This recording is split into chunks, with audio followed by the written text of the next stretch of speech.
and how to make time count a little bit more. Yeah, so there's like kind of a couple things because I'm assuming the first thing won't take that long to really talk about, but it's like efficient practice is like I think I practice well, and I think my practice has gotten more efficient recently as I've decided to like spend more time solo practicing and more time watching VODs, even if I'm not doing like super deep analysis, I'm just like watching more VODs, which is a better use of Hmm. time than just playing for a long time. But my hands have been like hurting in new ways, and like I don't know how much of it's just like because of any like random stuff, or if it's just like because I since school ended, it's like I've really been like playing like a lot,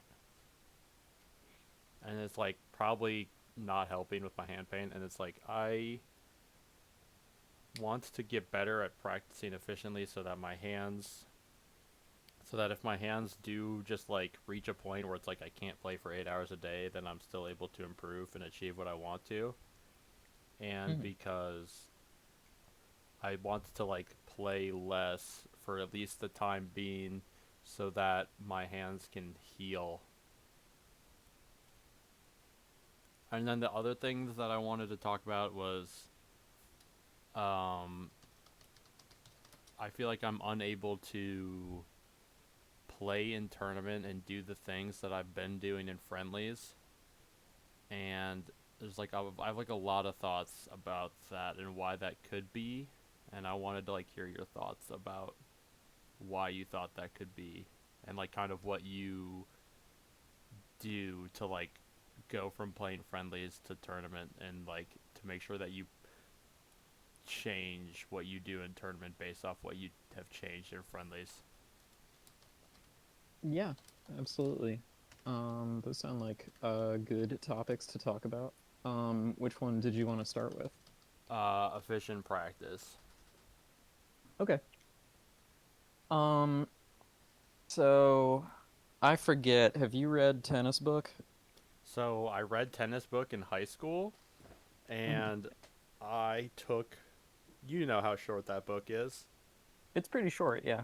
Yeah, it took me an entire school year to read it Oh my goodness. because I would only read it when I had free time at school, and my free Mhm. time at school was always used to get done with homework so I could go home and play video games, so I didn't have that much free time. So it I all I really I remember almost nothing about it. Okay.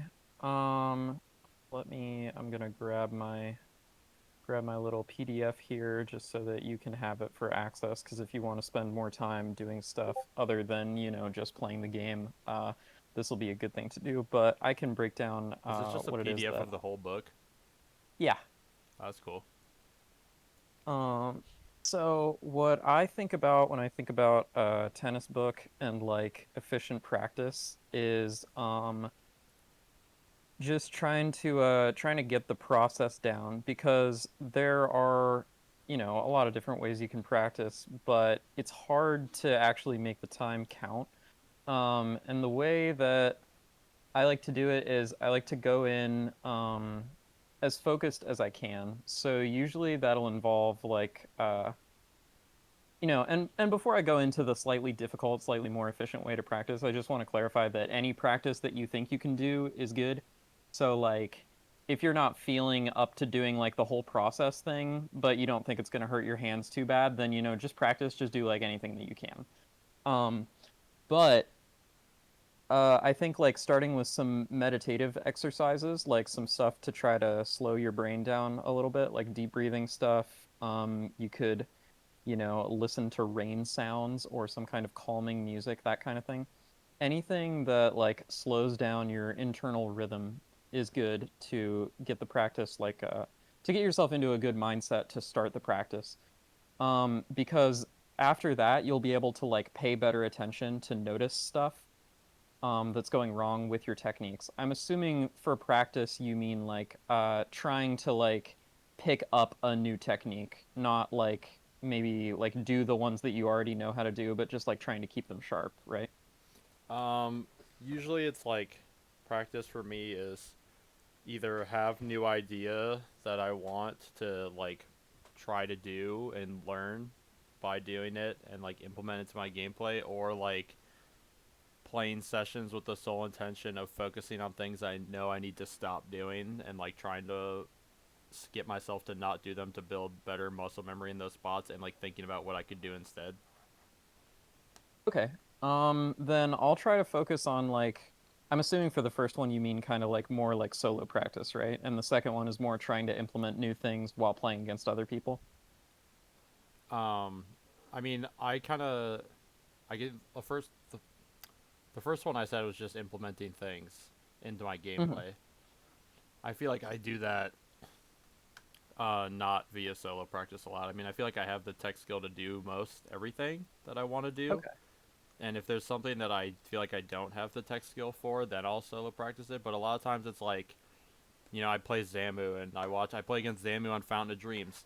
And Zamu Hmm. will up throw you and do short hop onto the platform if it's at a low enough height to get there as fast as possible. And where I would do like Waveland, which is slower. And it's Yeah. like that's not something I need to Uncle Punch tech skill out. It's just like something I have an idea of that I know is better. And so I just play Hmm. friendlies with the intention of changing that thing. That's like a good example, I think. Okay. So most of your practice is occurring versus other people then.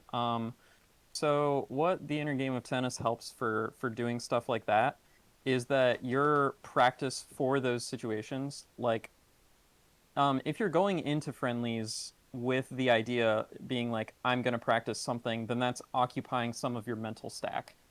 And mental stack is like a limited resource, so there are only so many things that you can be practicing at once. But Tennis Book teaches you how to like you basically like visualize the situation and imagine how it would feel. Uh, and this is something that I do a lot with my gameplay because I don't have the chance to play against people that I want to get better against a lot. So I'll imagine the situation in my head before it happens. So, like for this example, wave landing onto the platform, I'll imagine myself wave landing onto the platform and like, what that feels like physically. And then I'll try to imagine like doing the short hop instead. So I'll think about like the situation leading up to it. So it's like I get a grab and I'm feeling myself do the up throw, and then I try to feel in my hands, like in my head, what it would feel like to do a short hop there instead. Like I press the button and I let off of it, and then I'm not like tensing my index finger or anything like that, like I would if I were trying to waveland. Yeah. So I'll imagine it like as vividly as I can. And then usually when I go into play, it'll like happen already. Or if I do the waveland like I would used to, then I'll like kind of do like a tiny little version in my hands and in my head of like doing it the other way. And usually it'll be fixed by that point too.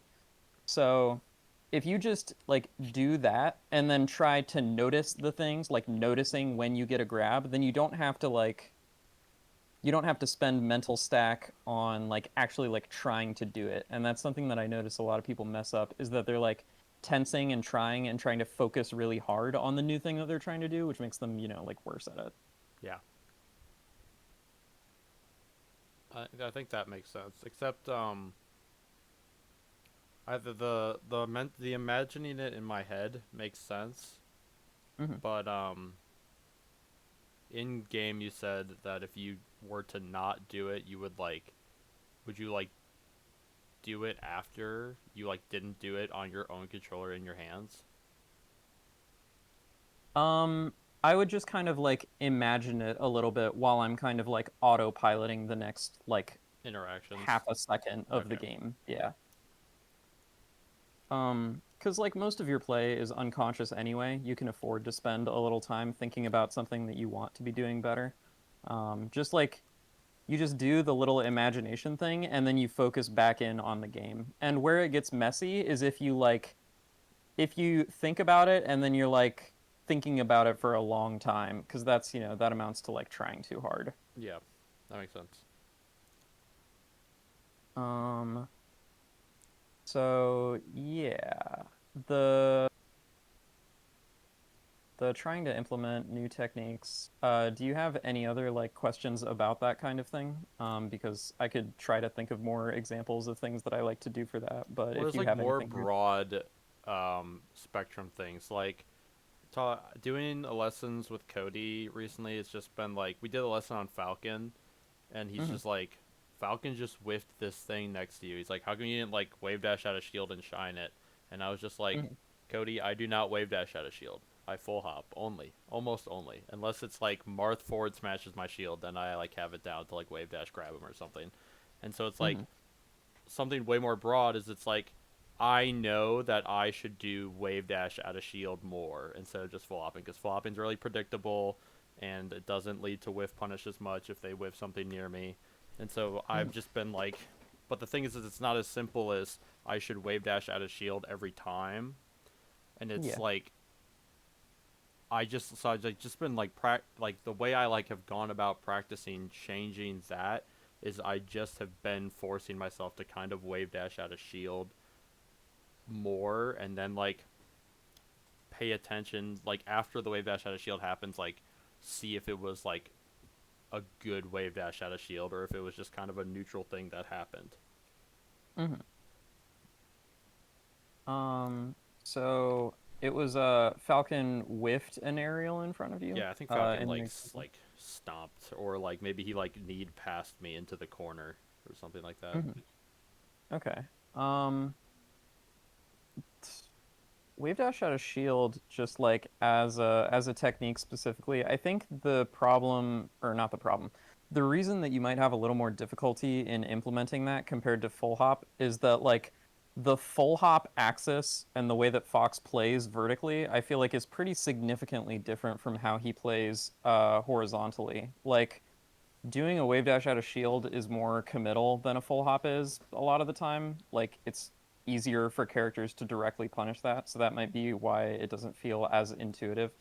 But for trying to implement it, I think like a good way to look at it might be like what will this bait um so you can think of like situations that you can actually use it because like if you're just trying to do it and then look at the situation might be like pretty complex in the moment, and a lot of the time wave dash out of shield is like a neutral option, so the situation isn't always gonna like just jump out at you clearly. So I think it might be better to kind of like look at it and try to imagine situations where it would be good and then go into like the mental practice thing where it's like you imagine yourself doing it in those situations instead Yeah. of whatever, you think about like the thing leading up to it so that you can mentally prep yourself Yeah, I mean instead of just like trying to go for it. I mean I like agree and I think there's like times where it's like pretty simple to like tell when it's hmm like a good wave dash out of shield like I can imagine spots in my head that it's good.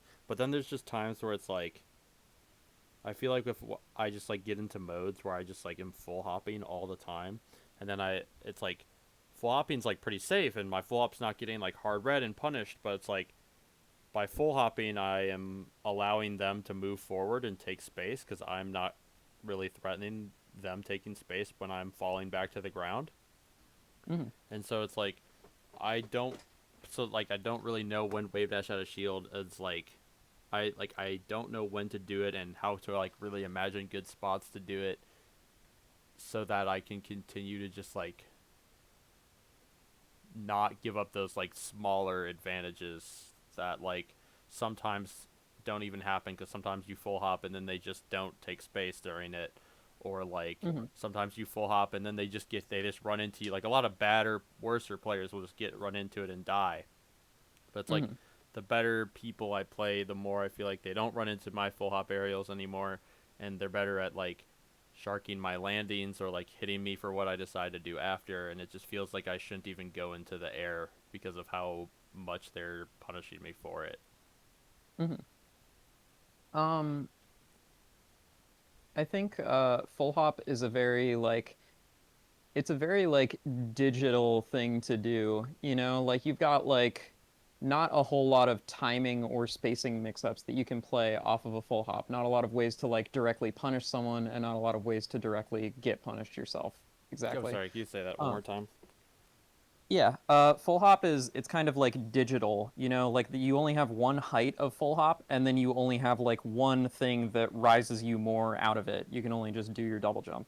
Like you have fast fall timings, but being on the ground, like with a wave dash out of shield, is just like it's a way larger set of options to deal with, for both you and your opponent. When I think of wave dash out of shield, I think of it as something. I mean, obviously, to wave dash out of shield, you have to be in shield first. So, wave dashing out of shield gives me more spots that I can afford to shield in neutral. Um, and when I think of shielding in neutral, I think shielding in neutral is only really bad if your opponent like knows that shielding is the exact thing you're gonna do. Because shield is good against like think about like Fox and Falco's like early nairs and stuff. Like if you shield that, then you're in like a great spot. So having I wave mean, I dash out wouldn't of say it's a shield great allows spot. I mean, Nair's safe on shield. It's like drill that's bad on shield. nair's safe on shield, but not like early nair, not like instant nair, right? I mean, it's like maybe not like maybe like the earliest instant nair isn't, but like it's Mhm. to expect. I feel like I'm not really.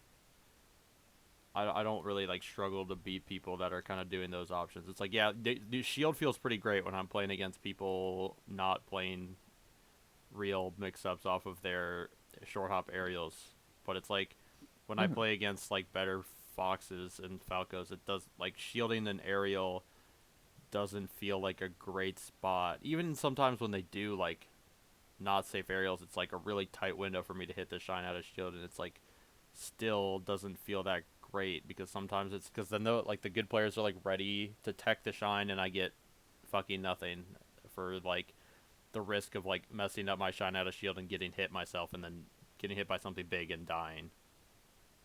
Yeah. It I just think doesn't feel good to shield it a lot of the times. I mean, it feels okay depending upon what I'm shielding.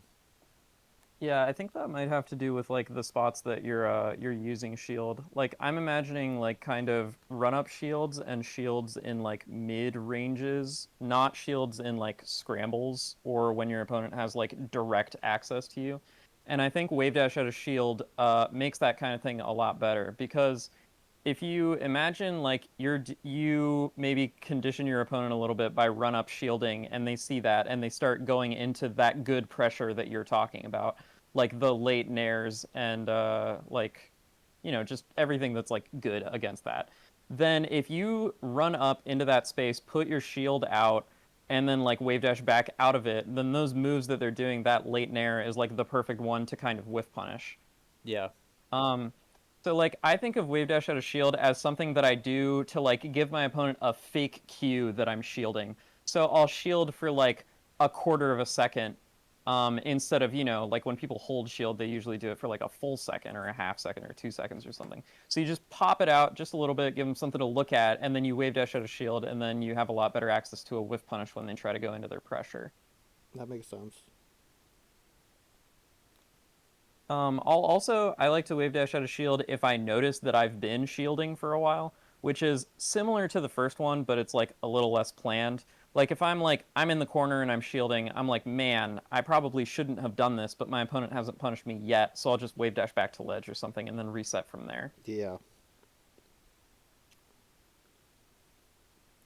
I think that makes sense. But I guess I mean all those like concepts make sense, but like I don't know like the best way of going about like learning those like spots and feeling better about those spots besides just like kind of spamming games and like doing it during games. Is it really just like Mm. you really just think like thinking about it outside of like the game is like good for that? Yeah, I think it's good because like spamming it in games is good, but if you just imagine it, like I feel like you probably have like you've played enough hours that if you imagine yourself doing something, you can probably imagine what your opponent will do to that. Yeah, I And mean then like when you were talking about like the run up shield baits, I instantly thought about games I played with Ben recently where or like Spark where I do run up shield to like try to hope they like do like forward tilt and you can like shield grab it. But then it's Hmm. like they're farther away and they just run up and grab it instantly. And I thought like if I just wave dash back and they grab that exact spot, I just get to hit them for free. Yeah, exactly. So yeah, I think thinking about it outside of the game can still be pretty helpful because you have that depth of knowledge. So you can like already come up with the, like 2 or 3 iterations deep evolutions of these situations without even actually having to play them. Yeah, And then when you play, you can pay attention and be like, oh, I never would have, thought of that. But like, yeah. that makes sense. So so with like wave dash out of shield, it's like adding something to like the play. I mean, it's like removing the full hop and like adding the wave dash out of shield. But then it's like another thing that I like think of that like feels really hard because it feels like it's just when I feel best about. So like I always come down with an aerial. Like I'll always Mhm. like always, whenever I full hop, I usually land with an aerial. Whenever I short hop, I usually land with an aerial. Whenever I shield drop, I usually land with an aerial. It's like sometimes I do like short hop forward, wave land back baits, and like I'll do like some that's sometimes, but like Mhm. I feel like when I watch good players play, it's like they are so down to like move around the entire stage and screen without ever pressing a single attack button. Yeah. And Yeah. when I play against like players like Zamu, I just like die for like trying to make something happen over and over and over again. And so like playing friendlies recently, I'm like playing them with the soul intent like in the mental stack, right? I'm like focused only on not landing with aerials so I can just like build muscle memory that isn't that. But it's like it's kind of I guess with like the wave dash out shield where I'm just like kind of doing it and I don't really know why and when it's the right thing to do and I don't really Mhm. know and it's like I think like thinking through it all is like good and it's I guess I don't know. I should just because it feels like I can am able to retain the muscle memory the best or like development when I'm just like playing a lot. Yeah. I mean, definitely like grinding it in is good. I think perhaps the things that you're implementing might or that you're trying to implement might not have quite enough direction because if you try to replace like doing a move with not doing a move, it's not going to be immediately obvious why that's actually better unless it like nets you a punish, unless it gets you something good. Well, Um, I mean it so feels immediately better to me because I just like see myself not like sometimes I get a punish because they're looking for me to land with an aerial and I get to hit them, but mhm. sometimes it's just like even if I they that doesn't happen, like we just continue neutral and it just like feels obviously better because I know that I could like usually would just like hang myself there and get hit. Yeah. Okay. Then I'm not sure exactly what the question is. Um, let me think. Just like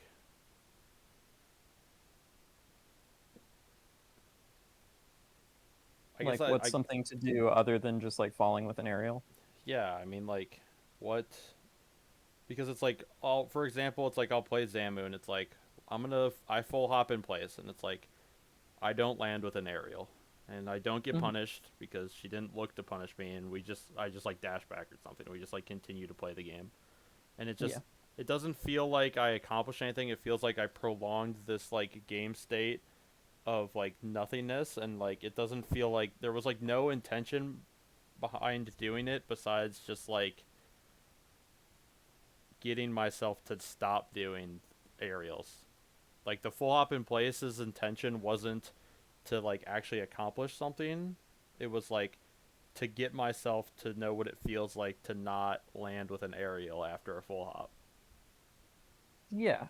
Um, so you could well, the thing is not landing with an aerial not only doesn't give your opponent the cue for something to punish, but it leaves you a little more actionable. which means that you can like get into zones faster than you otherwise would be able to. So there are probably like I'm just guessing here, but in like the Fox Ditto especially, there are probably zones that you don't occupy very much that you just like don't go into. Because you're used to that like relatively safe zone, you try to space your aerials in a way that they don't immediately get whiff punished. Or like in the example you mentioned, even when you don't do them, you'll probably dash back and just like keep the situation going. Um, but you could try like landing out of the full hop and like wave landing forward or something. Or this would actually be a good spot if you land to do like a run up shield thing and then go into that other mix up tree that we were talking about earlier. Because like if you're thinking of a situation where you normally land with an aerial, then if you land with anything other than an aerial, your opponent is probably still primed for that sort of like whiff punish. I'm going to try to do something to hit the falling aerial thing. So if you put out something that looks like it, then they'll probably bite immediately. So you could do something like land from the full hop, dash forward a little bit, shield stop, fade back drill, that kind of thing. And they'll try to whiff punish it, but you'll be out of range. Yeah. So it doesn't necessarily accomplish anything if you don't do anything out of it, but if you do something out of it, like you could put yourself in some pretty unique spots from there. And your opponent showing that they're not biting yet means that like you can take space if you want to. Yeah. So kind of just like maybe just like think about those spots where like nothing is happening and just think about what I could be like doing. Well, because I mean, like I get like full hop is a pretty like basic one. Like when I full hop in place, I feel like I can picture every like a lot of different situations after I land. But it's just like other times it's just like I just watch Cody and Zach. They're just like so down to just dash dance for like forever. Yeah. And like talking to Cody about it, he said that whenever he plays like any of the foxes that aren't like the top 10, I don't even know if he said this about Akko. He just like bull dash dance and let them hang themselves, and it's like I don't know. It just feels like difficult to learn such like broad concepts like dash dance. When I talked to Cody last time, we had like a lesson last week, and he told me he feels like I should look at the game state with every dash and like every jump. And it's just like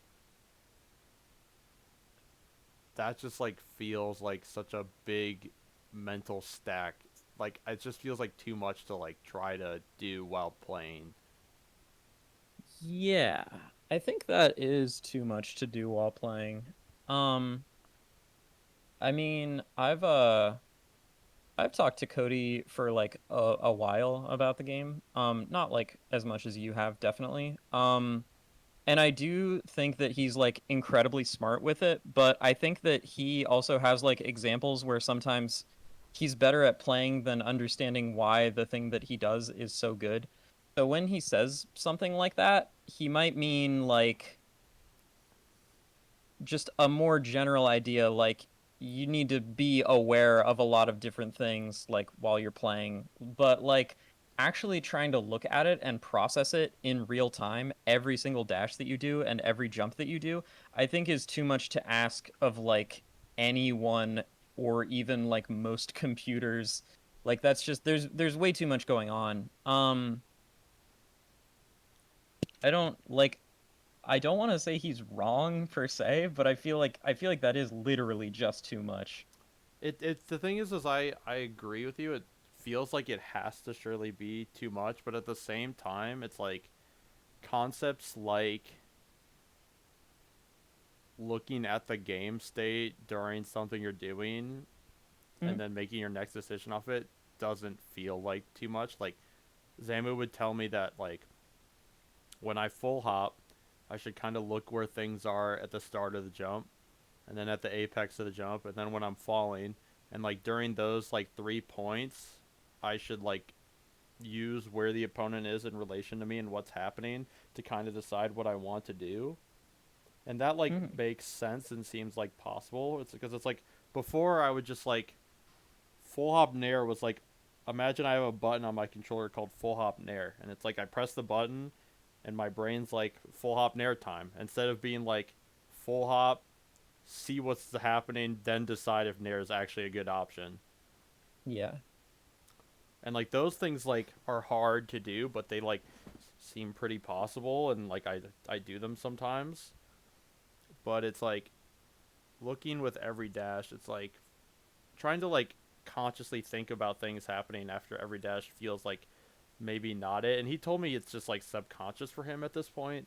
So Uh-huh. I wonder if it's just like I've just been like trying to do it with a sense of like I just like try to be as conscious as possible while playing friendlies, and then I'm hoping it just like kind of eventually becomes more subconscious.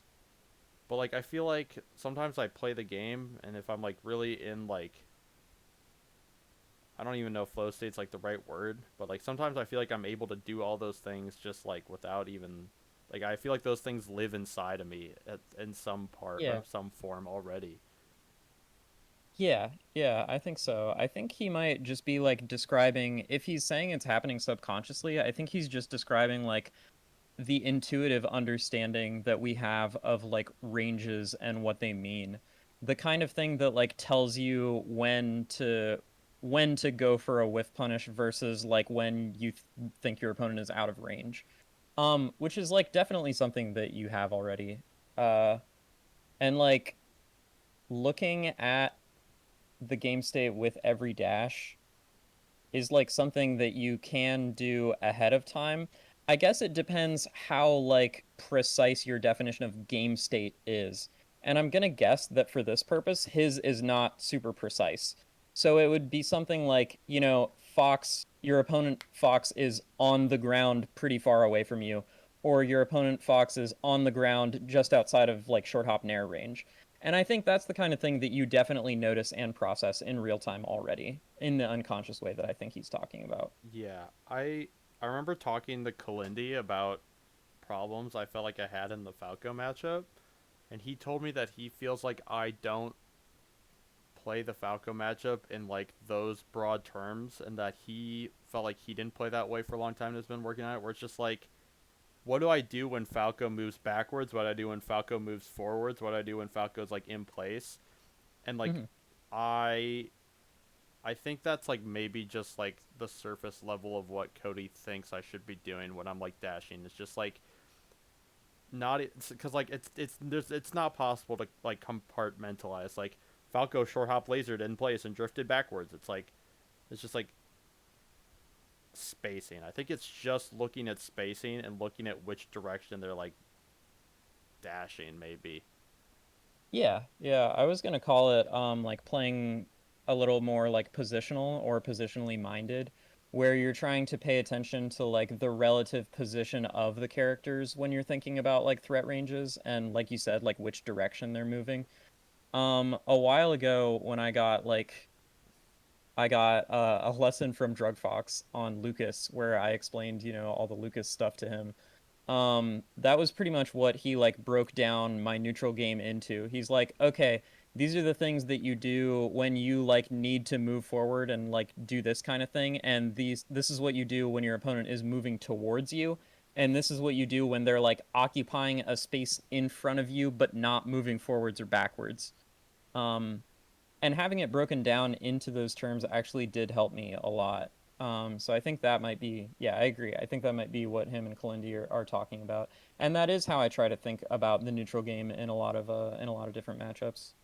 Yeah. Well, like the issue is that like I don't know how to practice that or get better at that really.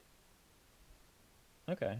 I mean, you could try thinking about situations that you already know. Like you could think about a situation that you've played before, like with Ben or something, and imagine it, and then imagine how you would win the situation, and then try to put it into the terms, like try to translate it into positional terms. Okay. And then you could do the same with like interactions that you're losing. Try to put those into positional terms because like That was how I would think about it when I played like Fox Dittos with Zamu and stuff. I was like, okay, I can move into middle ranges pretty safely and she doesn't do anything. But as soon as I try to cross from a long range into a short range, I get punished every single time. And if I stay in a long range for long enough, then like sometimes good stuff happens. Yeah, that makes sense. I think, or at least I feel like I have like an intuitive understanding of like going from long range to short range. I just get hit a lot, Yeah. but like getting into the medium range and like existing in that space without getting hit by like better players is really hard. Because I guess I'll like get into the medium space and then like I don't know. I just feel like I get whiff punished. It feels like I don't know. I don't really know how to like think about it because like I'll like get into the. It's like an example is just like I watch Cody play against Spark and Ben and whatever, and it's like Cody and I talk about Sheik, and he's just like, yeah, I like to be close to Sheik so I could like threaten blah blah blah blah. And he's like, Mhm. and then I'm watching him play, and he's like far away from Sheik, Yeah. and like, but he's like getting close. But eventually, sometimes he gets like really close, and then he threatens those options, and it's like, okay, he's really far away, but then he like gets closer and then threatens those options. But like when I play against Ben, I feel like I'm always close. I feel like I'm always able to threaten those options, and that seems like it would be like a great thing. And Cody's like, yeah, when I play against Sheik, I try to like play to get into that close range, but I feel like I'm always in that close range, Mhm. and I'm getting hit for it a lot. And then I go back and I like watch Cody to see what he does, and it's just like he's just like ridiculously far away until all of a sudden he's in like a somewhat close range, and I don't understand how being always in the close range is worse than like being far away and then close. Because Fox has so much like advantage against Sheik if you're in like close range, and by close I mean like multiple wave dash lengths away. It's like when I watch Cody playing Spark, he's just like he's so far away that like if like Spark ran up to him, it would take like a second and a half to even get to him, Yeah. and like Um, close is like maybe like half a second of straight running. mhm. I think it's because like Cody and the other like tippity top players all tend to play a pretty like if you think about like games of like middle top 100 and lower top 100 as like those are like 2 minute games, then the top players they play like 3 and 3.5 and 4 minute games. Like they just have more space between their interactions. And I think it's because so many people do that thing that you were talking about and that I was talking about, where you go from long range into a short range and it gets punished a lot. Basically, the only way for that to happen is if you stay in the long range for extensive amounts of time, waiting for your opponent to do that thing where they cross the entire stage. Um, and if you hang out in the middle range, like that just can't happen. There's not as much space to cover. So I think he plays in that long range because it gives his opponent more chance to make mistakes. And like the fact that you are in that shorter range, even if it might technically be more optimal, also probably means that your opponent has a roughly better chance of when the interactions are actually going to occur, which might be something that you're overlooking. Yeah, because usually I don't spend that long in like the shorter range before trying to do something because I'm like yes, I've reached the shorter range. I don't feel like I ever Mhm. go from short range to medium range. It's just like I go from long range to short range or from long range to medium range to short range, and then it's like once I'm in the short range, it's like let's have something happen. Let's have a duel. Yeah. I think this is a spot where like shielding and wave dash at a shield is like really good. This is also a spot where you can do stuff like empty pivots. Um, and just like the the shorter range rewards micro spacing like a lot. So wave dash becomes a lot more important. And probably with your like more full hop centric style and like how much you like to try to push your advantage when you're in that short range. You probably don't have as much experience with like trying to narrowly dodge the thing that they do by like empty pivoting around it and like short wave dashing around it, that sort of Yeah, thing. yeah. Actually, like thinking about it, it's like when get into the short range. At least I'm thinking a lot about it with like Sheik. But Hmm. like when I get into the short range, I feel like what either happens is I like correctly guess where they're going and I get my interaction win, or I whiff something and get hit for it. And it's never like they try to whiff into me in the short range and dodge it a lot of the time. Like I feel like that doesn't happen that much. Yeah. It would be like one of the examples you used earlier was you would try to like run up, shield a forward tilt. Instead, it would be like run up and then stop outside of forward tilt range so you can whiff punish it. Yeah, Um, I think I do so that something. against Sheik, but like Mhm. that it feels like an impossible concept in like Fox it is. Yeah, I think for a Fox Ditto, you would need to like put yourself in range of where the move would hit, but at a timing that they don't normally do it. Because that way they'll get like the positioning cue that fakes them out. They'll be like, "Oh, my opponent's in short hop nair range," and then you're already out of it, but they don't see that and they do it. Yeah. So something that I imagine like a way that might be slightly easier for you to implement it might be let's see, what was I thinking? It was like so you run up and you do your shield or your little movement into the range to give them the cue to give them something to punish. You go into that short range so that you can make it look like you're hittable. You move back into the medium range while you wait to see if they're going to whiff a move in that spot. And then if they don't whiff a move, then from the medium range, you just go back to long range. Don't like keep trying to play the interaction. Just like you're just giving them a little chance to make a mistake in that closer range, and then you're like leaving. Okay. Yeah.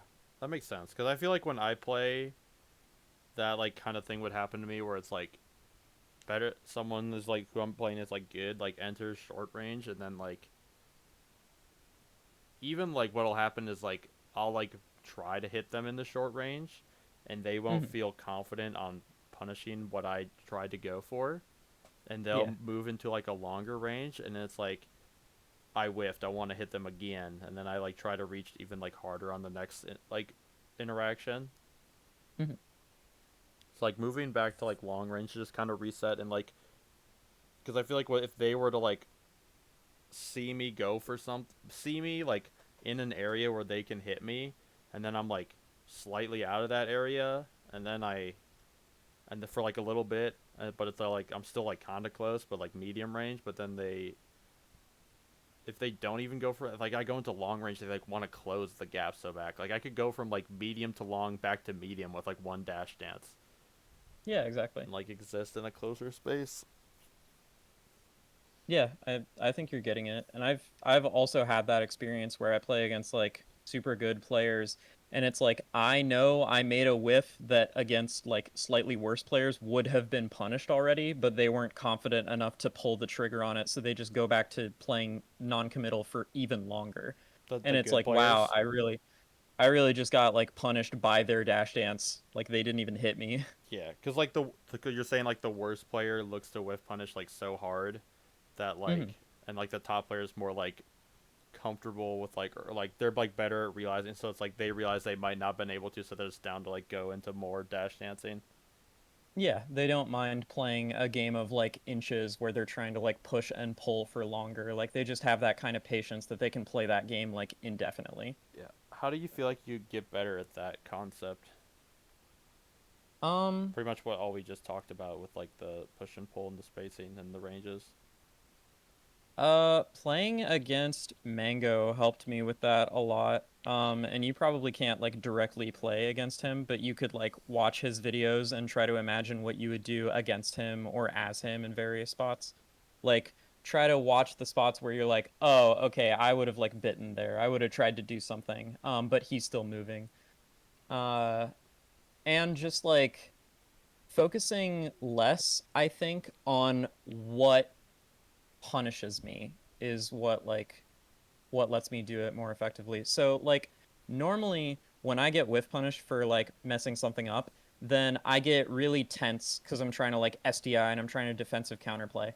Whereas when I'm trying to like play like Mango, then instead I'll get whiff punished and I'll just like try to stay cool and stay loose. I'll do the defensive counterplay that like my hands do just automatically, but I'll be thinking about the neutral situation that I just lost and I'll be like, "Oh, okay, maybe I could go back to a little bit of a different range." I think if you want to play these spots, you have to be like more forgiving of yourself that you're just gonna get hit sometimes because you're doing different stuff in neutral than you usually do. Okay.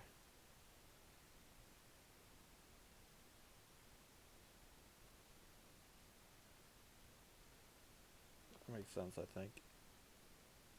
Like when I think about Mango and I played against Mango, it was like, okay, I could like pivot grab this guy's approaches or whatever, but he's been getting pivot grabbed on his approaches by everyone for the past 20 years, but he's still doing the approaches, and the approaches that he's doing are like good enough to win the tournament. So it's like, just because I get punished for something a time doesn't mean that I really need to stop doing it. But I think for most of your development time, like getting better at the game, when you get punished for something, it means like, oh, I could like do something different, you know? And But it doesn't you're have to saying mean to that. not think like that.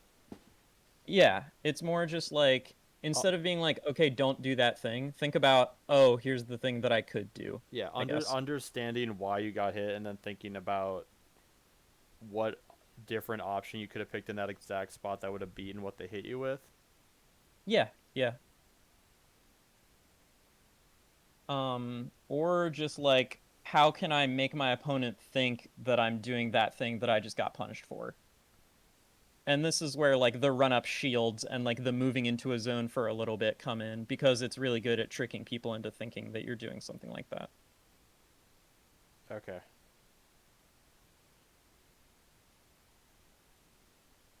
Yeah, that makes sense. So you think it's too hard to like try to learn all these concepts like in friendlies because it's just such a large mental stack? You think it's better to like watch VODs and like think through those interactions and then like maybe just like play like I mean, but we're still like talking about like doing it in game. Hmm. Like I don't know how I would go about like if I wanted to learn this concept as quickly and like best as possible and I had infinite like free time, like would it just be a combination of like playing and like thinking like after the interact maybe like I just like play the games and I try to think about it during the game but then I watch back the games after and like think about it more there. Yeah, yeah, I think that would be a good way to go about it. And also like when you're watching your own gameplay, to like just like stop the video and like try to imagine the situation in your mental version of the game and then like basically play it out a couple different ways there and see what happens. And that's where you use your like depth of past knowledge. Think about how I could have played different like what the opponent could also have done differently. Yeah. It's good to think about that like sometimes, but I would probably focus more on like your own side of it. Like if I had done this differently, and then you just think of like the most likely thing that your opponent would have done. And then you don't have to change theirs. So it's like I imagine like a Sheik dash attacks me or something in a certain spot. Then I'll imagine what does it look like if I shielded a little short of that, or if I shielded like a little further, does it cross me up? What if I do a drill here? How do I have to do the drill if I want to beat that dash attack? And then from there, once you come up with an answer that you feel like is good, then you can think about what if my opponent does something different? Like, is there other stuff they like to do here? But just like going through your whole option set to come up with one that you think is good is usually I think a better first step. Okay.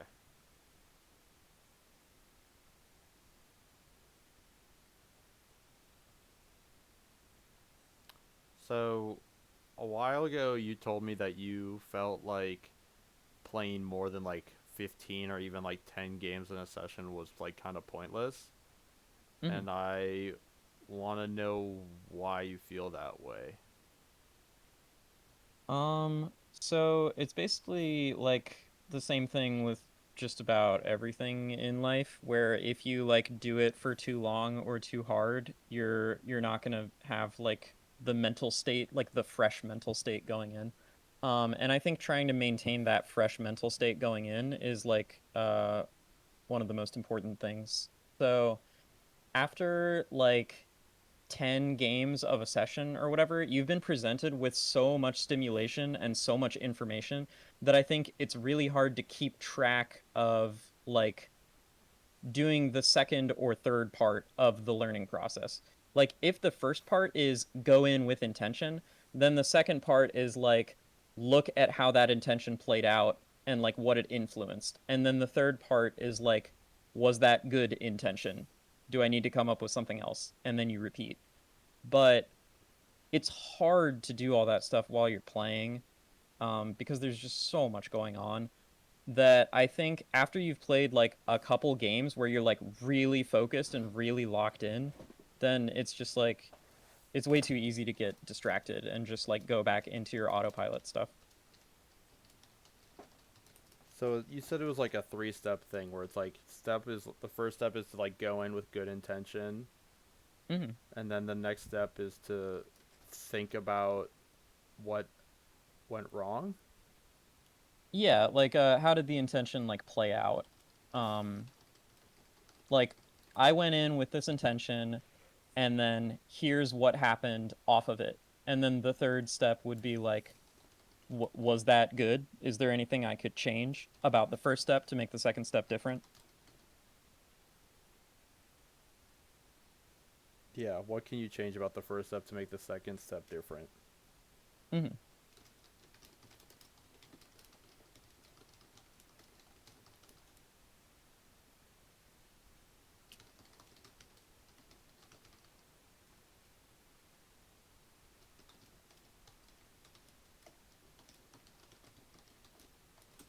Okay. That yeah, I mean that makes sense to me. I definitely feel like playing sessions that are really long, I go in with like things I want to do, and like sometimes I'm able to like do them throughout the entire time, but it's more just like doing like let's say I'm like going into a session against a peach with the intention of like playing farther away and then like looking for when I can do like short hop up airs on her floats. And it's Hmm. like I have that intention, and it's like I already know that that's like a kind of a good like way to go about things, but it's not like I'm even though like that's like something Cody's like said to do or like I've noticed watching people who are better than me play, but it's not like I have it perfectly understood. So then I Hmm. think I kind of just like play the like an hour plus long session of just like kind of ripping that over and over again. And then it's like I'm not really like after some time it's like harder to really tell. But do you not think you should cuz like if an interaction happened like early on in the session, you just are you saying that it's easier to do step 2 when it's earlier in the session, or are you saying I should just do step 2 after the session's over? I think both are true. Yeah, okay. And like the longer the session lasts, the longer it is, like the less fresh it is in your mind, whatever just happened.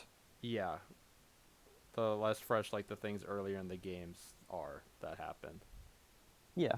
And then like once you've like when you notice it that first time, you're probably going to notice it less as it happens more and more. So it's like it's good to think of it when it first comes to your mind because like I don't know. Yeah, because it gets to a point where it's just like I'm doing this thing over and over, and it's like it's helpful because I know it's good, and I'm building like muscle memory around doing it, but Mhm. I'm not like truly grasping when it's good. I just like kind of get when it's good.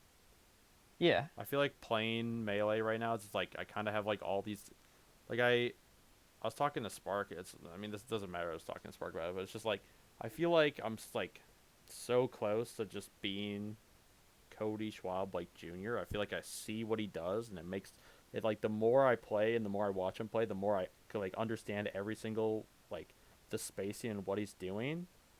Like I'm like that decision makes sense. There's like nothing that isn't clear to me when I watch him play, but I'm Mhm. like I know that it's just like when I do the things that he's doing, it's kind of just like it's not like random if they're working, but it's like not as understood as to why and when they're working and when they're not. Yeah, yeah, absolutely. That's one of the differences that I notice when I'm like doing basically the process that I just listed for you versus when I just play for a long time. When I just play for a long time, I feel like I kind of get an intuitive idea for when something's going on, when I should do something. But when I like sit down and really think about it, then I'll be like, oh, this is like good because of this, and it beats like this and this other thing, and like even if they do this fourth thing, it's not even that bad. And then when I do it and then see any of those things happen, it's like, yeah, I get it. I've seen all this before. I watched it all in my head already before this even happened. Yeah. I remember recently I saw someone on Twitter talking about how Mango used to talk about daydreaming melee like on the bus home from school, Hmm. and I like think I used to do that a lot like while I was in high school. I would just like kind of think about like melee situations in my head a lot, kind of like what we're talking about, but like I Yeah. guess on like a much lower level. And I think I just like as I like got more free time and played more, and I just like don't do it anymore.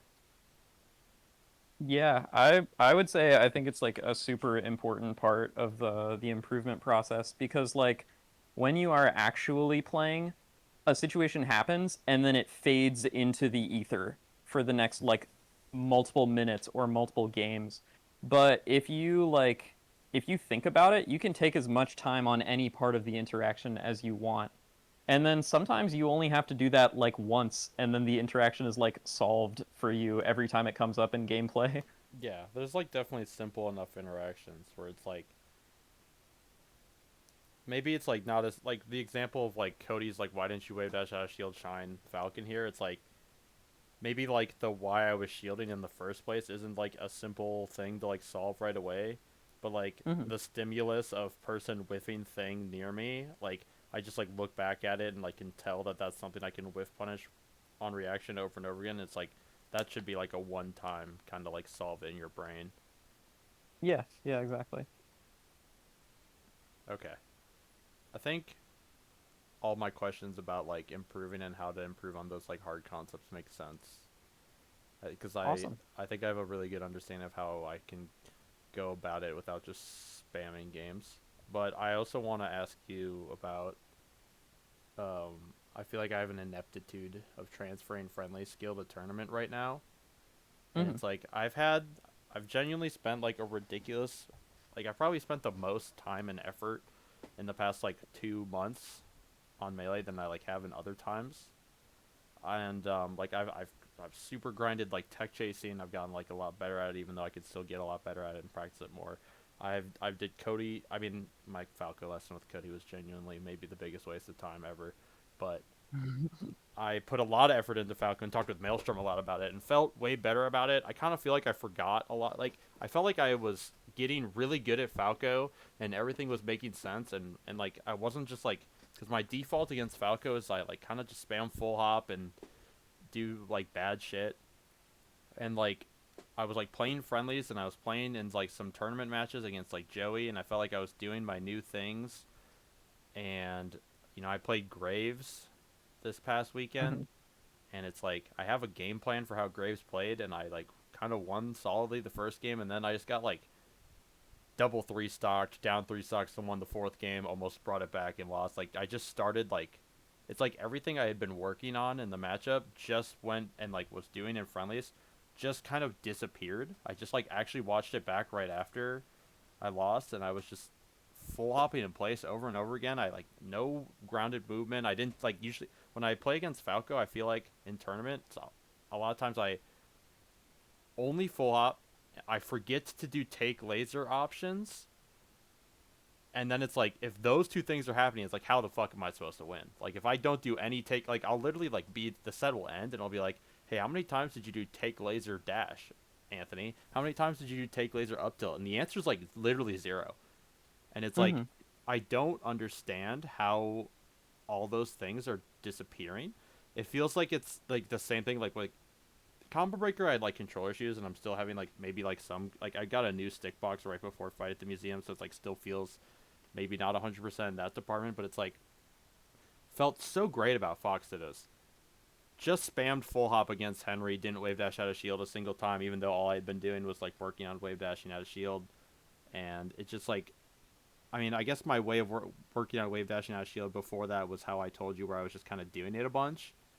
But it's Mm-hmm. like even just like doing it a bunch in friendlies, it's like why can't I, like why am I not doing it a bunch in tournament? It's like I played against Henry, I spammed full hop, I missed so many things that I haven't been missing. Everything seemed to disappear that I had been working on and felt better about, and I talked to Cody about like kind of that exact feeling after Combo Breaker, and I don't know if you'll agree with this, but he said that he feels like there's like tournaments are like when you go and you play friendlies, it's like you're at home, you got your headphones on, you're at your desk, like the environment's like the same every time, and that's like you go to a tournament and you only go to a tournament every so often, and it's like you have to like update your tournament brain to like the software that your like friendlies brain has like because your friendlies brain's constantly updating because you're constantly changing things and improving, but it's like your tournament brain is like left on the most recent version of the time you were at the last tournament. I don't know if you feel that way, but he told me it's like sometimes he feels like he has to go into a tournament with the sole intention of hyper fixating on like the things he's been doing in friendlies so he can like update his like in brain tournament brain, which Yeah, just feels wildly inefficient to me, and I feel like I should be able to not have to do that. I feel like I kind of get what he's saying with that one.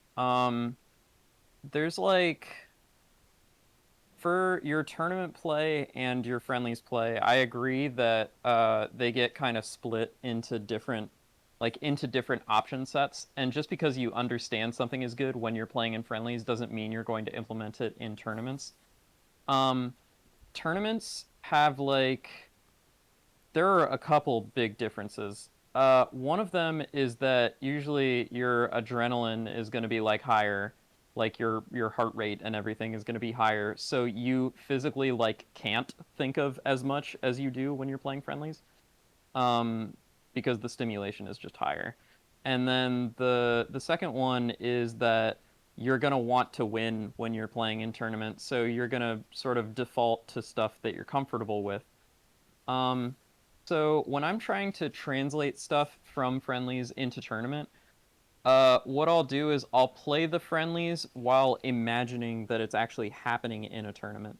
And I'll do the same thing for like the imagining gameplay situations we were talking about earlier. Like, I'll think like, okay, Sheik does this fair on my shield. I'm gonna wave shine it out of shield and then up smash it or whatever. And then I'll be like, okay, now imagine I'm at a tournament and I'm playing against somebody and I'm down 2-1.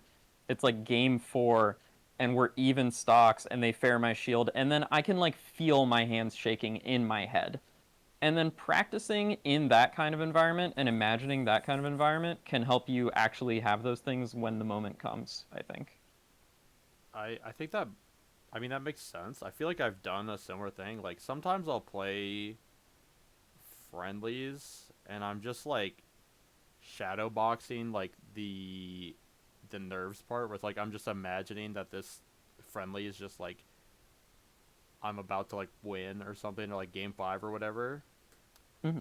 And like I definitely feel myself like sometimes pick different options or like play worse in the friendly because of that. But it's like playing at Fight at the Museum this past weekend. It's like I don't. There's so many times where I don't even feel like I guess I felt pretty nervous the past couple tournaments, like more than usual.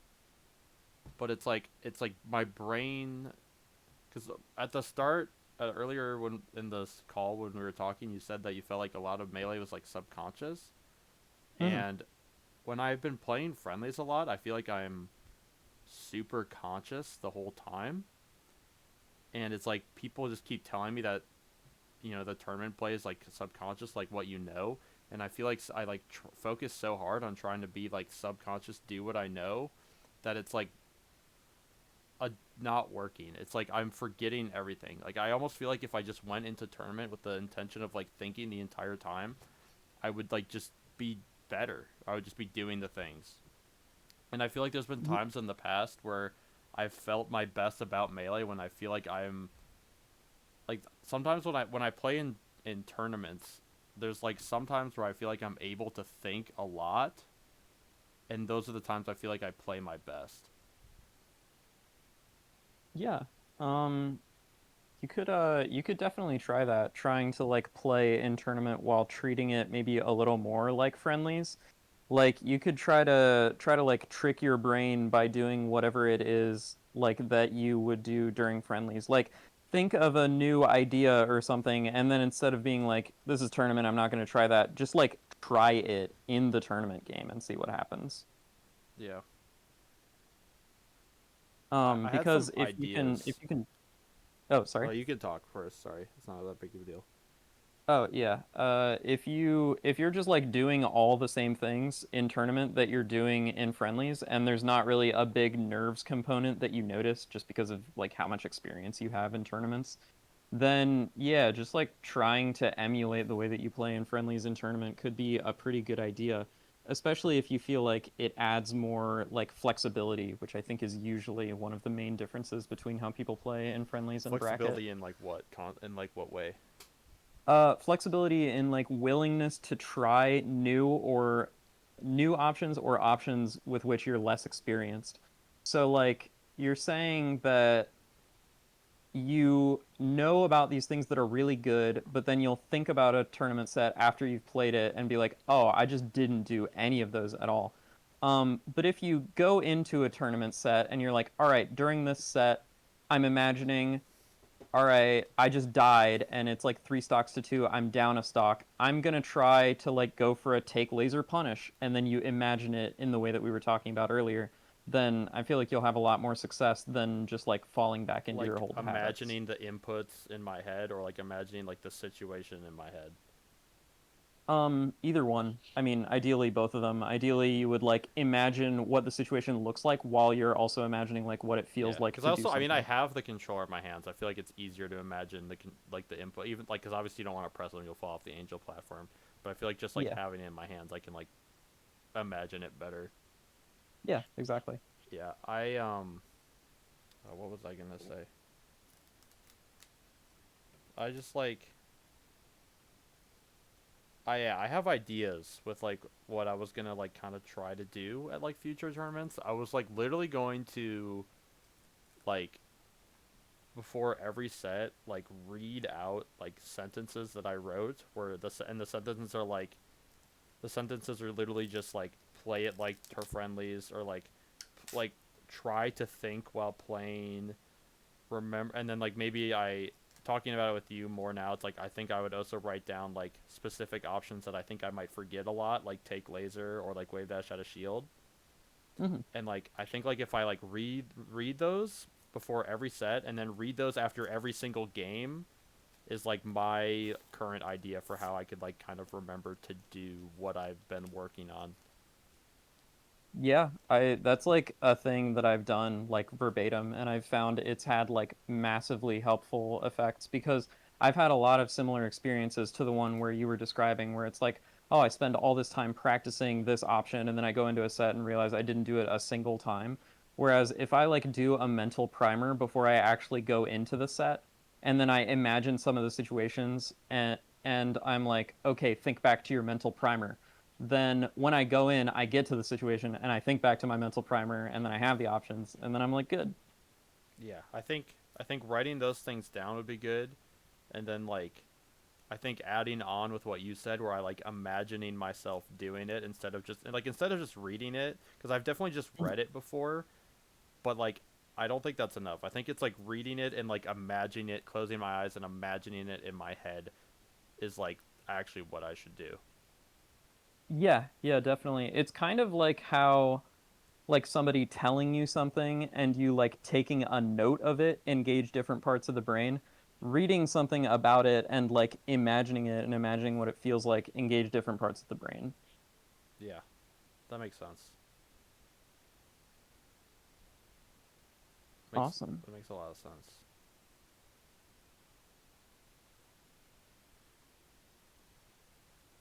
Okay. Um, We're a little yeah, bit over an hour, but I feel like we covered the stuff that you wanted to talk about, and I kind of talked for a while about the first one, so yeah. I think it's good. I don't think I have a lot of other questions. When you like try to calm yourself down, you said is you breathe in through the nose and then out through the mouth, right? yeah, I do. Do you do anything else to try to like calm nerves down? Yeah. I'll if I have a mental primer going into a set, then I'll try to like think of my mental primer or like imagine a situation that has occurred already or one that I've like practiced in my head or in real life. Yeah. Pretty much anything that like engages my focus. Yeah, Like it takes your focus away from like nerves, I guess. yeah, because nerves, like all they are is just another thing that's asking for your attention. But you don't have to give them attention. You can focus on like whatever you want to. Yeah. Um, I guess that makes sense. I think my so you just like thinking back on like your mental primer because your mental primer directly relates to what you want to do and directly relates to the game, so it kind of pulls your attention back to the game and what you want to do. It helps you you think it helps you your brain just like even if you weren't consciously thinking about oh I'm gonna lose it, like if you were, it helps deter that, and like it helps subconsciously just calm you down because you are more focused on what's at hand. Yeah, exactly. Okay. I think my last question then would be, have you ever felt like you've put in as like for combo breakers specifically, like the week leading up, like the prep I did for the tournament was like probably the hardest I've prepped for a specific tournament. And like I've like heard sports like I've heard like watching like Michael Jordan, like other like professional athletes, it's like talking about how they feel like if they put all their work in like as much as possible, they don't feel nervous. But it's Hmm. like I was like some of the most nervous that I felt I had ever been because I had put so much effort in. I like wanted so bad to see the effort pay off. Yeah, I have definitely felt both ways going into tournaments. When I put in like an obsessive, like disgusting, like just like so much more work than I normally do, I'm usually pretty nervous when I go into the tournament. But if I just like kind of do like a good amount of work, like a satisfying amount of work, then I'll usually be a lot less nervous because I'm more focused on that. But when you do like a More ton, focused on what? then sorry. You said when you feel like you do like a satisfying amount of work but not like the most, you feel less nervous. And then you said you're Yeah. more focused on that. I don't know what that is. Oh, I'm more focused on the things that I prepped with and Okay. for. Why do you feel But like you like can't be more focused on the things you prepped for when you prepped at your absolute most? uh probably because when I'm prepping that much, it like takes a lot out of me. Like I'm already kind of worn out by the time the tournament starts. And I feel like I've just put a lot of expectation on myself by working that hard. Okay. That makes some sense. I'll let you finish talking. I just have like a comment about what something Josh told me when I asked him the same thing, but I'll let you finish what you were saying. Yeah, there's probably a point where you've done so much prep that like when you go in, you have like too much that you're thinking about. Which is why I think like the process and like finding a balance for that process is one of the most important things you can do. Like maybe not playing more than like 10 games in a session because but also not playing less than like 3 games in a session or something like that. Yeah. Why do you think that matters? Thinking about that process. Because if you don't have the balance in there, then you're gonna either have too much prep when you go into a game or not enough prep when you go into a game. Okay. Yeah, and like playing the obscenely long sessions, you feel like leads to too much prep. I think it kind of leads to too little Oh yeah, because you because don't it's not have as like efficient.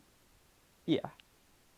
Yeah, talking. I asked Josh pretty much the same question that I just asked you about it, and what Mhm. he told me was it's like you have to like you recommend it. He's like it's hard, but you have to like restructure how you think about it. Where it's like you're nervous now, but it's like you have to understand that putting in your all your effort. It's like cool. There's like nothing more that I could have done.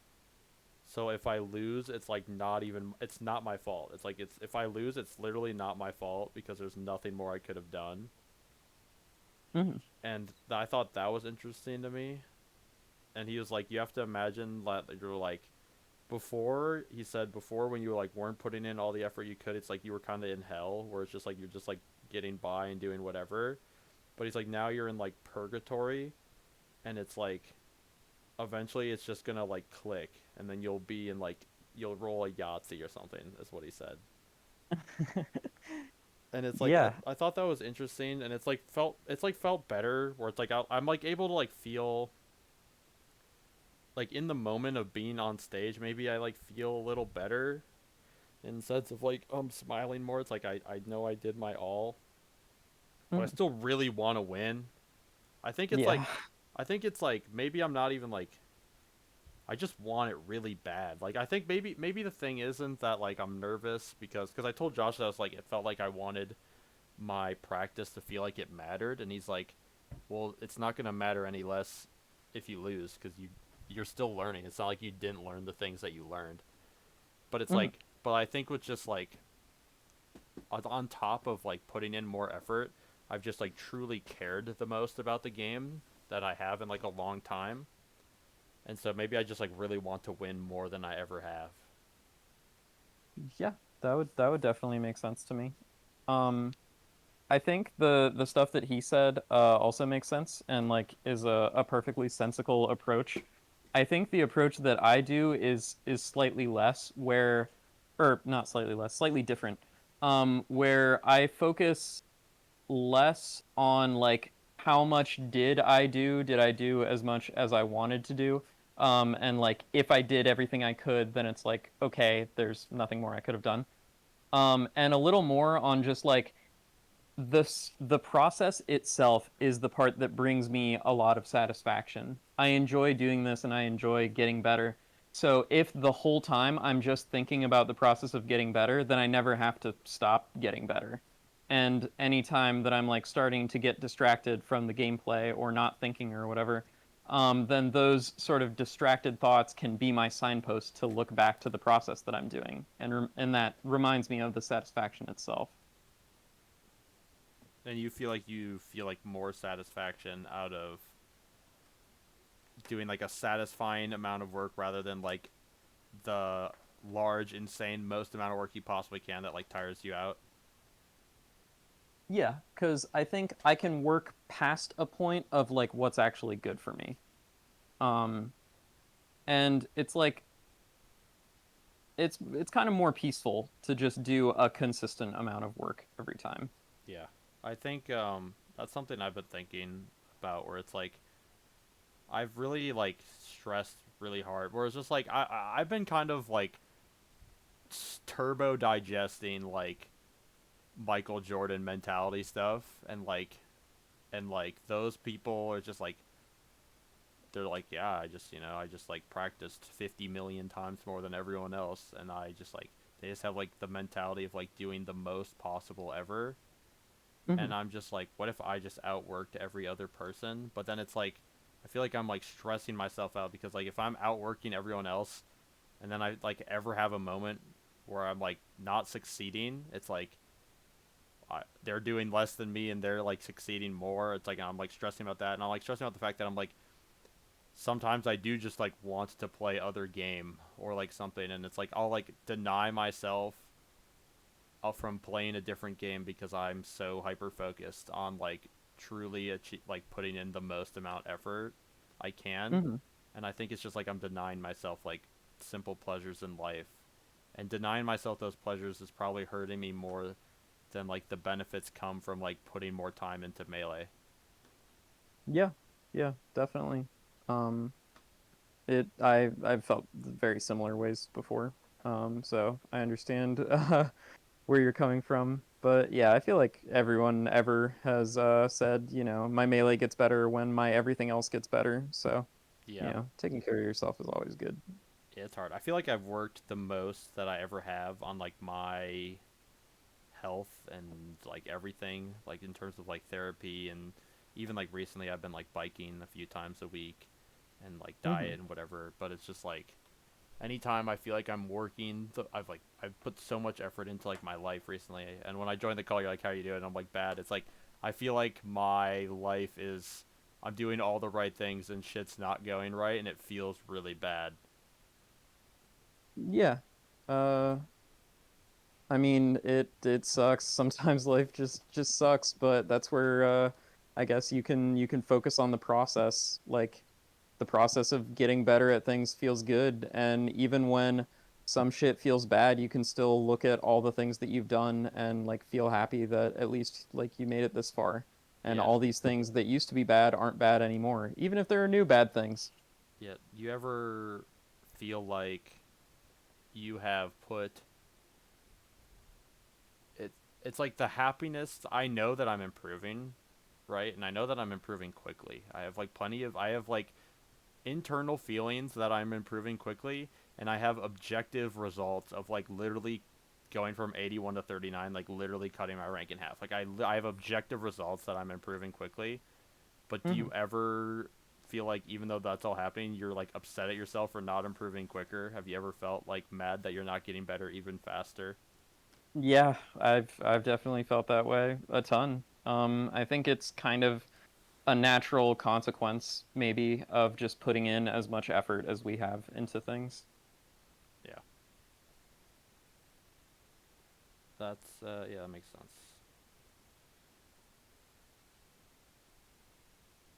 Well, we have definitely gone way over an hour, and I don't want to like keep you forever. I Yeah, had like that's one okay. more question, and I started going about that last question, and it's just disappeared. I might text it to you later. I don't know. Okay. Before we go, could we just like type out for like a minute like the things we talked about? I know I just need like the words to remember. I have it like recorded, but it's just like Hmm. mental primer, Yeah. right?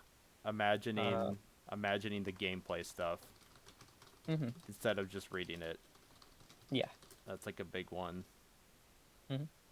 Um,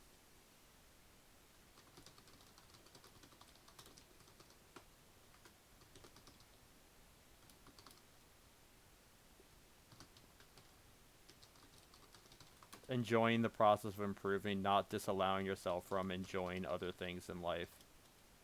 Yeah.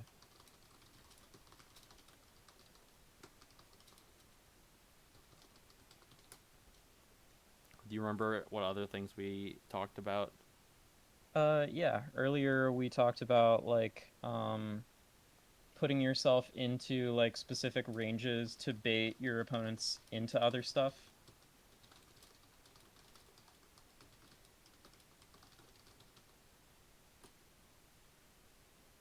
Okay. Um, yeah, like there was like spots to use wave dash out of shield is like you shield for shorter periods of time to bait your opponent with the visual cue of a shield.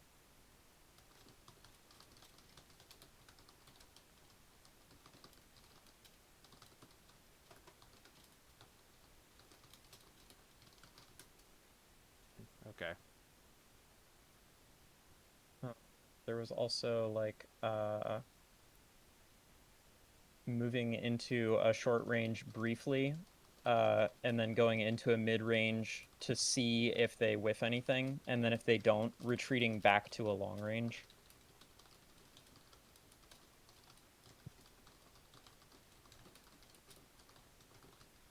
Yeah, that's an important. I would have forgotten all of this.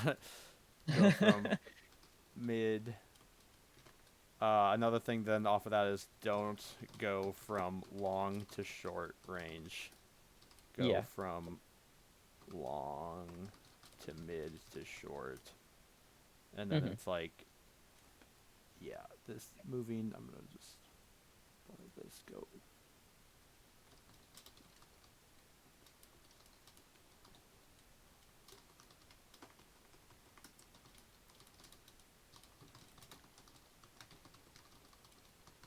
Yeah. Yeah.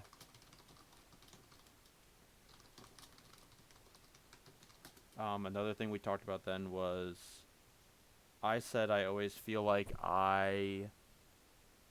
when I enter the short range, I like either get my read or get hit for going for my read, and I feel like I don't do a lot of moving around and hitting them for their read.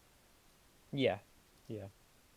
So like doing something with the intent of using it to cover a specific option that your opponent likes to do. I'm I'm gonna ask you to repeat that in a second. I just gotta type this out in a second. Yeah.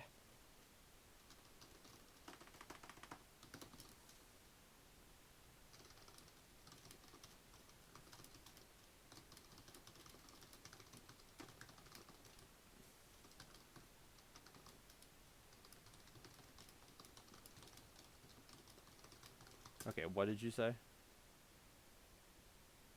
Um, oh, all I was saying was pretty much just like a rephrasing of what you were saying. So I feel like you actually pretty much covered it. Okay, what did you say? Just out of curiosity. I think I said rather than like trying to do things in a short range,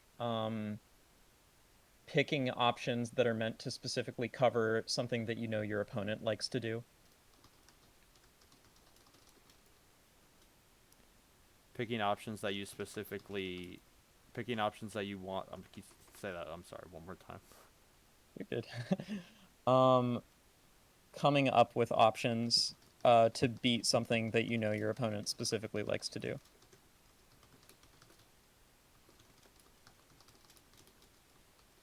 I like the way you phrase that better than just like use movement. It's like thinking specifically about what they want once you enter that range. Hmm.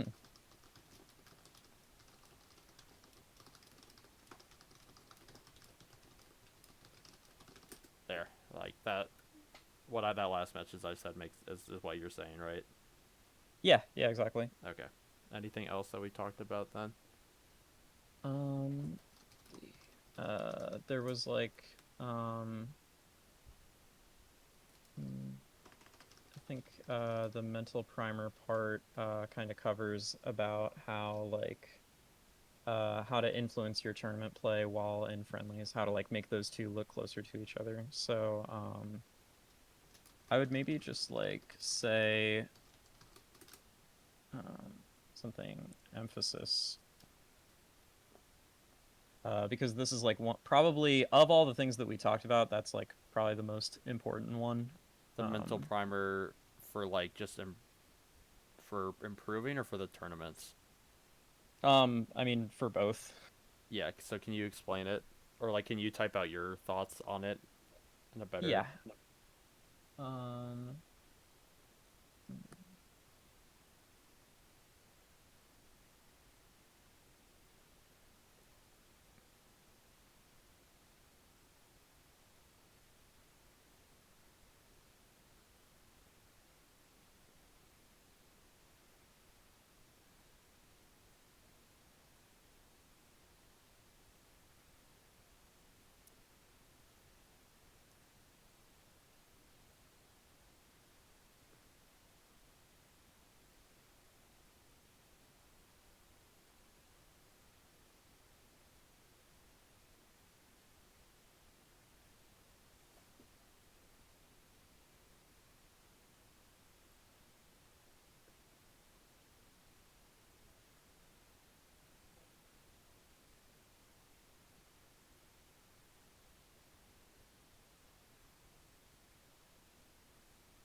Are you using mental primer in kind of the same way you would use the word mental stack?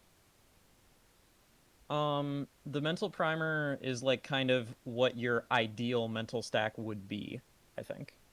Okay.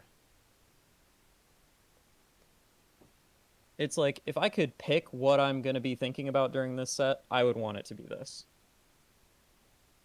Yeah, and then the same thing in like friendlies, where it's like we talked about the three step, where it's like going with good intention, and like the intention is kind of like the mental primer. Hmm. Yeah, the mental primer is just like, what is mental primer in like your words?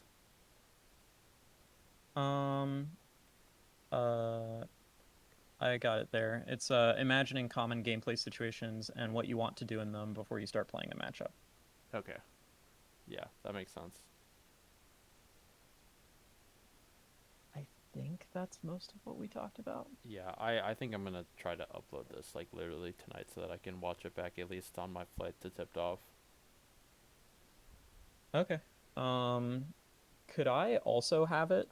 Yeah, I assumed you were Um, recording it, but yeah, I've actually, I don't think I've ever recorded any of my lessons, but this one, like halfway through it, I was like, man, this really probably would be useful for like maybe other people. Um, but yeah, I think it's. Can you talk real quick? yeah, hello. Okay, yeah, I just like so one time I had this issue on OBS where it was just like I recorded an entire Cody Schwab lesson on Peach, and then my voice is the only voice in it the entire time. So I just like it was just a useless recording. I just like had to look at my OBS to see if my desktop audio was spiking with you talking. Okay. Yeah, I will. I'll try to upload. I've been pretty bad at uploading them, but this is an important one that I feel like I learned. I have like a lot of good ideas and feel mentally better about moving forward. Awesome. I'm glad I could help.